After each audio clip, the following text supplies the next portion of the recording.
Olá, eu sou o Tasso Azevedo do Observatório do Clima. E eu sou a blogueirinha do fim do mundo e geralmente eu corro de debates porque é uma maneira que eu encontrei de me manter em forma, mas essa semana eu decidi que eu não queria mais deixar passar a boiada. Então eu resolvi fazer uma permuta com o Observatório do Clima para entender um pouquinho mais as questões do meio ambiente. Hoje a gente vai falar sobre a grilagem, que é um dos principais problemas da Amazônia. Tá, legal. Agora só uma coisa. Por que grilagem é um problema? Grilagem não significa que existe um projeto para que se tenham mais grilos nas cidades? Quase, só que não. A grilagem é o nome dado ao roubo de terras públicas. Quadrilhas invadem uma área, às vezes expulsam quem está lá, corta a floresta e planta o capim. Aí elas loteiam, pedem o título e com base nesse pedido, eles vendem a terra. E vão para outro lugar começar tudo de novo. Hoje, quase metade do desmatamento da Amazônia pode ser atribuído a esse tipo de crime. No final do ano passado, o governo mandou para o Congresso uma medida provisória que, na prática, anistia esse tipo de ocupação ilegal, até as mais recentes. Tasso, desculpa te interromper, é que eu pesquisei aqui na internet o que é anistia, e anistiar é tipo perdoar? Mas como assim? Uma pessoa invade uma terra que não é dela e essa medida provisória diz que tá tudo bem? A pessoa tá perdoada? Como assim? É, mais ou menos por aí.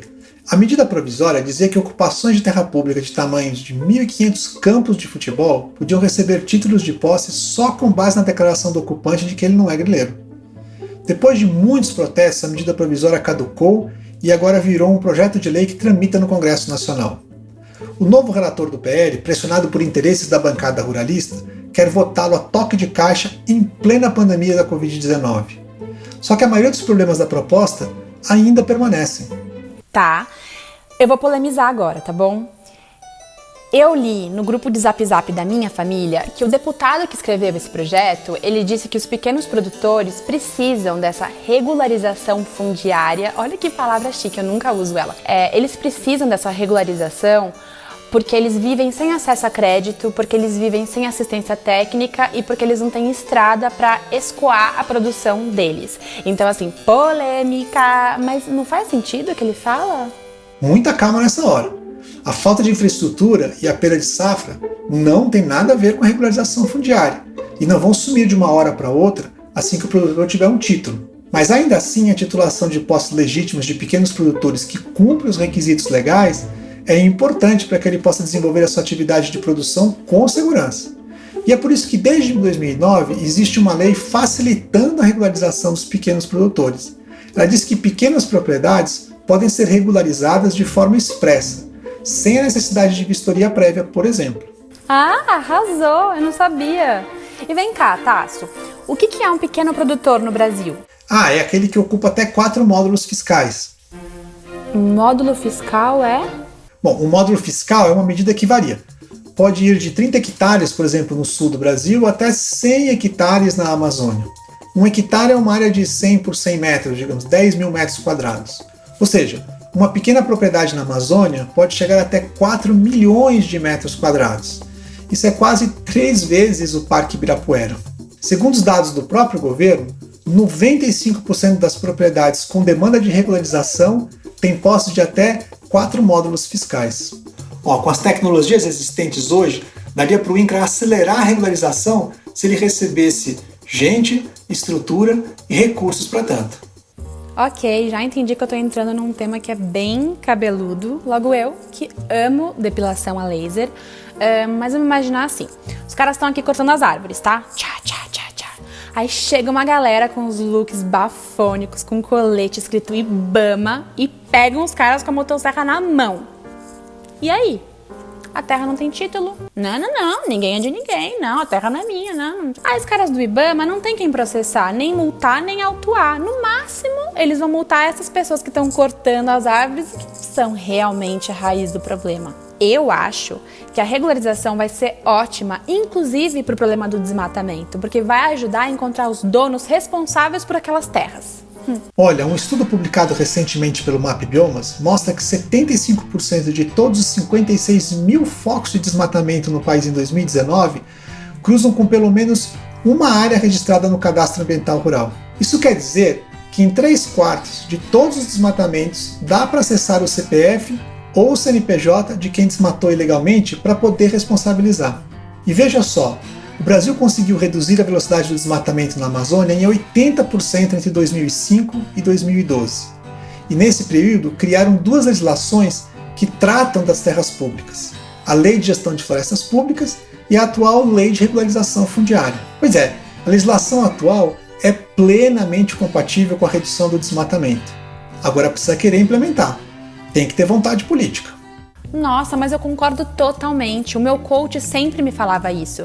Ele falava: não se acomode com a Constituição. Levanta da cama, tenha vontade política e corra atrás do que você acredita. Você acha que eu tenho que indicar o meu coach para o governo? O governo sabe como fazer isso. Começando com a fiscalização inteligente, o corte de créditos ilegais e o reconhecimento dos direitos dos povos indígenas e comunidades locais. Uma mudança da lei de terras de forma assodada, por menor que seja, pode sim levar a um aumento do desmatamento, porque a grilagem vive da expectativa de anistia. Qualquer sinal de que a legislação vai ser alterada para deixar grileiros impunes, basta para disparar um surto de especulação. E veja o que aconteceu este ano. Entre janeiro e abril, depois que a medida provisória entrou em discussão no Congresso, o número de alertas de desmatamento subiu 55%. E olha que esse é o período mais chuvoso na Amazônia, quando o desmatamento geralmente diminui na região. E posso só falar uma coisa? Eu tô te escutando e eu sei exatamente o que você tá falando. Eu acho que o meu ex-namorado era grileiro. Sério, porque ele também sempre vivia na expectativa de que eu ia perdoar ele. Não me ligava de volta, eu perdoava. Aí saía com os amigos, eu perdoava. Toda vez que ele sentia que eu tava um pouquinho mais boazinha, um pouquinho mais paciente, ele ia lá e fazia uma besteira ainda maior. Sabe a certeza da impunidade? Muito tóxico. Grileiro, certeza. Ai, desculpa, gente, me exaltei, tá? Próxima pergunta. O meu tio-avô saiu do Sul nos anos 70 junto com várias outras famílias que foram convocadas pelo governo da época para ir para a Amazônia justamente para desenvolver a região. Só que, até hoje, os meus primos estão lá e eles não têm os títulos das terras. Ou seja, eu acho que essa lei vai ajudar a corrigir uma injustiça histórica com a minha família, né? A legislação existente hoje, de 2009, já atende esse passivo mais antigo. Ela inclusive foi alterada em 2017 para anistiar ocupações irregulares mais recentes, até 2011. E desde então o desmatamento só cresce, porque se gerou a expectativa de mais anistias. Então, se a ideia é resolver o problema tão velho, não faz sentido querer estender ainda mais o prazo de regularização e o tamanho da área a ser regularizada sem vistoria, né? É verdade. Mas eu não acho que tem estímulo à grilagem no PL, porque vai ser feita a fiscalização por satélite. A gente tem que usar a tecnologia a nosso favor. Olha aqui, 2020, a gente falando longe um do outro. Tecnologia! Os satélites estão aí para isso. Olha, para a gente regularizar e dar um título de terra ocupada, é necessário atender 3 condições. Primeiro, que a pessoa tenha uma ocupação antiga. Segundo, que a posse seja mansa e pacífica. Quer dizer, que não foi tomada à força ou não é uma área de ocupação de comunidades tradicionais, remanescentes de quilombo ou território indígena. A terceira condição é garantir que o proprietário está respeitando as regras de proteção da floresta e o meio ambiente na sua posse. Algumas coisas dá para consultar usando o satélite, como por exemplo se houve desmatamento ou não. Mas não dá para usar o satélite para dizer, por exemplo, que a ocupação é mansa e pacífica. Ou seja, não dá para saber só olhando na imagem de satélite se aquele ocupante é um grileiro ou se expulsou alguma comunidade ou grupo indígena. Aliás, não dá nem para saber se o dono da terra vive ali mesmo ou num apartamento de luxo nos Jardins em São Paulo. Por isso que a lei atual prevê que só se pode titular sem vistoria a pequena propriedade. Para as médias e grandes é preciso uma vistoria de campo. A proposta da legislação que tramita no Congresso anda no sentido contrário. Ela quer eliminar as vistorias de campo para constatar a posse mansa e pacífica nas médias propriedades e impedir que a verificação de irregularidades ambientais seja feita pelo satélite. Isso não faz o menor sentido. Ai, sabe o que eu acho? Que ninguém cuida melhor da floresta do que os fazendeiros. O meu pai, o meu avô e meu bisavô eram fazendeiros. E posso falar? Eles eram homens muito competentes. Eles amavam as árvores. É verdade. Tem muito homem do campo e fazendeiro que cuida bem da floresta. Mas quem cuida melhor são realmente os povos indígenas e comunidades tradicionais. Olha esse número, o Mapiomas mostra que nos últimos 35 anos foram desmatados 20% da cobertura florestal das áreas privadas, contra 0,5% em terras indígenas e unidades de conservação. Tasso, desculpa minha teimosia, tá? Que eu sou de Touro. Mas é que eu acabei de ver um post no Face falando que esse projeto não estimula a grilagem porque ele só vai permitir regularizar até 6 módulos fiscais. Olha, essa é a principal mudança do antigo texto da medida provisória para o projeto de lei atual. A medida provisória permitia que propriedades de até 15 módulos fiscais, ou até 1.500 hectares, pudessem ser regularizadas sem vistoria. Aliás, já tem gente vendendo lotes grilados de 1.500 hectares na Amazônia pela internet. O problema de alterar para 6 módulos fiscais é que não tem justificativa técnica, já que a legislação desde 1993 já define a pequena propriedade com um limite de 4 módulos fiscais. Acima disso é média propriedade. E aí fica difícil justificar por que 6 e não 8 ou 10, ou mesmo os 15 módulos da proposta original. E de novo, é bom lembrar que 95% dos que precisam de regularização é mesmo a pequena propriedade, com até 4 módulos fiscais.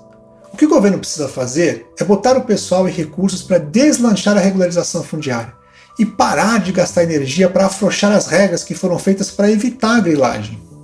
Será que eles vão ameaçar terras indígenas? Mas todo mundo ama os índios. Todo mundo se veste de índio no carnaval, inclusive eu. Não sei, acho que é um pouquinho pesado falar que esse projeto vai permitir que invadam terras indígenas. Sozinho, não mesmo. Mas o PL vem acompanhado, né? Recentemente, a FUNAI baixou uma norma que permite que ocupantes privados requeram título em terras indígenas que não estejam homologadas. Oi? A homologação é a última etapa da demarcação de uma terra indígena. É quando o presidente da República assina o reconhecimento daquela terra como sendo de usufruto exclusivo dos indígenas. Existem na Amazônia hoje 92 terras indígenas sem homologação. Uma delas é a Itunitatá, no Pará, demarcada para proteger um grupo de índios isolados. Nos últimos anos ela vem sendo invadida por grileiros e o desmatamento lá explodiu no ano passado. Até porque, contrariando o seu dever constitucional, o presidente já disse inúmeras vezes que não vai reconhecer mais nenhum palmo de terra indígenas no Brasil. Gente, a regularização fundiária é importantíssima. O Brasil precisa resolver a questão dos poceiros de boa-fé que, por uma série de razões, até hoje não receberam o título de suas terras. As regras para acelerar e titular essas posses já estão definidas, e o que precisa ser feito é implementá-las. Ao mesmo tempo, é preciso destinar as terras públicas ainda não destinadas para que não se tornem combustível da grilagem. E sem terras públicas para invadir, os grileiros quebram. Ai, Tasso, posso falar? Você me convenceu.